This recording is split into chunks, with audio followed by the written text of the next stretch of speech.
Λοιπόν, καταρχήν βλέπω πάρα πολύ ωραία άτομα. Έχουμε, πέρα από τις εταιρείες της ελληνικής βιομηχανίας που έχουμε εδώ για την τελετή μας τιμάνε με την παρουσία τους υψηλά πρόσωπα της πολιτικής ζωής του τόπου, αλλά και του συνδικαλισμού.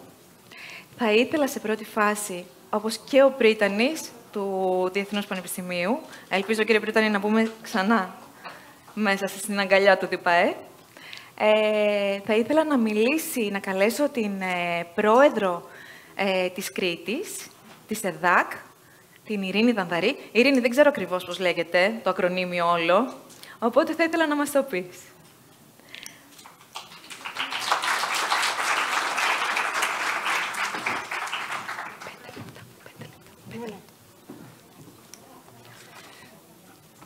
Λοιπόν, η Κρήτη έχει κάνει μια πολύ ωραία δράση και γι' αυτό το λόγο θέλω να μας μιλήσει. Και θα θέλαμε να... Ζηλεύω πάρα πολύ. Θα ήθελα να το είχα κάνει εγώ πρώτη. Να είστε καλά. Λοιπόν. Αγαπητή κυρία Μωυσόγλου, αγαπητοί συνάδελφοι της ΕΠΑΒΕ και όλης της Ελλάδας που παρευρίσκεστε σήμερα εδώ στο δεύτερο επιστημονικό συνέδριο αισθητικής. Σας ευχαριστώ θερμά για την πρόσκληση να μετέχω στο συνέδριό σας και να σας παρουσιάσω την εθελοντική δράση της ΕΔΑΚ, που πραγματοποιείται στο Πανεπιστημιακό Νοσοκομείο Ηρακλείου, στο τμήμα ακτινοθεραπείας, σε όλους τους ογκολογικούς ασθενείς. Καταρχάς, θα ήθελα να σας πω ότι η σύλληψη αυτής της ιδέας προέρχεται από την αγαπητή Κέτη Κουναλάκη, επίτιμο πρόεδρο της ΕΔΑΚ, πρώην πρόεδρος του Συλλόγου Ευζώ με τον Καρκίνο και η ίδια παθούσα. Μοιράστηκε λοιπόν τη σκέψη της με τη διευθύντρια του ακτινοθεραπευτικού, κυρία Τόλια Μαρία, η οποία είχε βίκο αότα και μάλιστα ίδια είχε πρώτερη εμπειρία, μιας και στην Ιταλία πραγματοποιούνται παρόμοιες δράσεις στα πανεπιστημιακά νοσοκομεία τόσο στο Ευρωπαϊκό Ινστιτούτο Ογκολογίας του Μιλάνου, όσο και στο νοσοκομείο Τζεμέλη της Ρώμης, που έχουν ως πρωταρχικό σκοπό τη διατήρηση της ποιότητας της ζωής των ασθενών. Ήρθαν λοιπόν σε επικοινωνία με μένα και αφού μου ανακοίνωσαν την πρότασή τους, με μεγάλη χαρά αποδέχτηκα την υλοποίηση της δράσης, πιστεύοντας πως μέσω του εθελοντισμού η αισθητική θα αποκτήσει και ένα κοινωνικό προφίλ και θα λάβει τη θέση που της αξίζει, δεδομένου ότι το επάγγελμά μας ανήκει στην πρωτοβάθμια φροντίδα υγείας, αλλά απέχει από τα νοσοκομεία, ενώ αντίστοιχα οι φυσικοθεραπευτές και οι διαιτολόγοι εδώ και χρόνια έχουν μία θέση μέσα στα νοσοκομεία της χώρας μας. Έτσι λοιπόν, τον Οκτώβριο του 2023 ξεκινήσαμε 7 συνάδελφοι στο Ηράκλειο, δειλά-δειλά, και οργανώσαμε αυτή τη δράση, πάντα σε άψογη συνεργασία με την κυρία Τόλια, και αφού πρώτα είχαμε πάρει την έγκριση από τον διοικητή του νοσοκομείου, κύριο Χαλκιαδάκη. Μέχρι σήμερα, αυτή η μικρή εμπειρία που έχουμε αποκτήσει μας δίνει χαρά, γιατί κάνουμε χαρούμενους αυτούς τους ασθενείς. Ικανοποίηση, γιατί μέσα από την προσφερόμενη υπηρεσία τους ανακουφίζουμε. Αισιόδοξους, γιατί δίπλα τους, ζώντας έστω και για λίγο το Γολγοθά τους, γινόμαστε καλύτεροι σαν άνθρωποι. Μαθαίνουμε να εκτιμάμε ότι το πολυτιμότερο αγαθό για τον άνθρωπο είναι η υγεία του, τόσο η σωματική όσο και η ψυχική. Μπορώ να βρω πολλά ουσιαστικά για να σας περιγράψω τα συναισθήματά μας.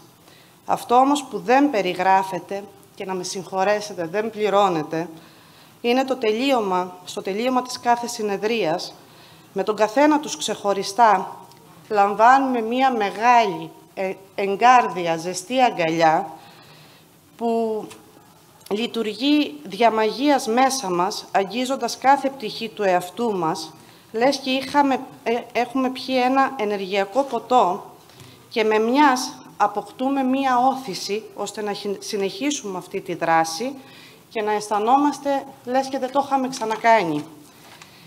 Ξέρετε ποιο είναι το πιο οξύμορο?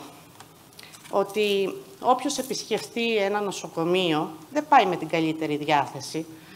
Εμείς μπαίνοντας στο νοσοκομείο για να αναλάβουμε τη βάρδιά μας, αλλά πολύ περισσότερο αποχωρώντας από το νοσοκομείο, Είμαστε με ένα τεράστιο χαμόγελο, γεμάτοι συναισθήματα.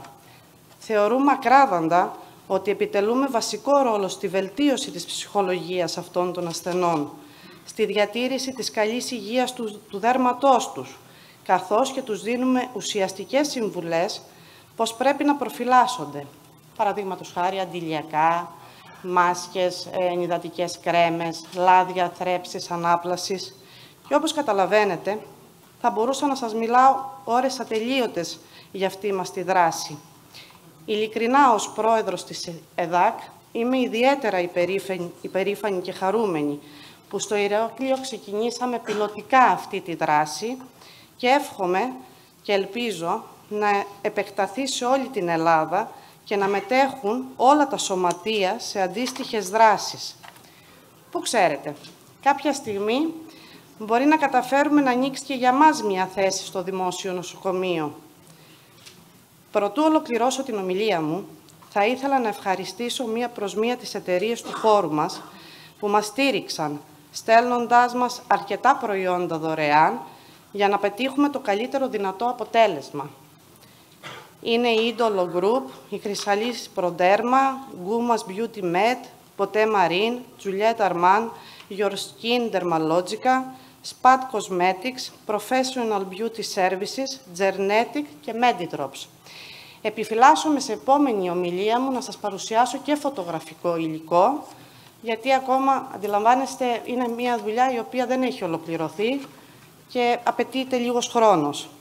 Τελειώνοντας την παρουσίασή μου, θα ήθελα από τον κύριο Βαρτζόπουλο να μας βοηθήσει και να στηρίξει το έργο της ΕΔΑΚ. Επίσης, αν το επιθυμεί, τον προσκαλώ στην επίσημη ανακοίνωση της εθελοντικής δράσης να παρευρεθεί στο Ηράκλειο, πιθανότατα μέσα στο Μάρτιο. Καλή συνέχεια και σας ευχαριστώ πάρα πολύ για την προσοχή σας.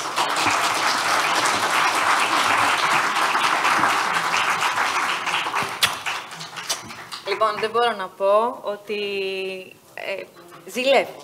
Ζηλεύω που το έκανε πρώτη η Κρήτη.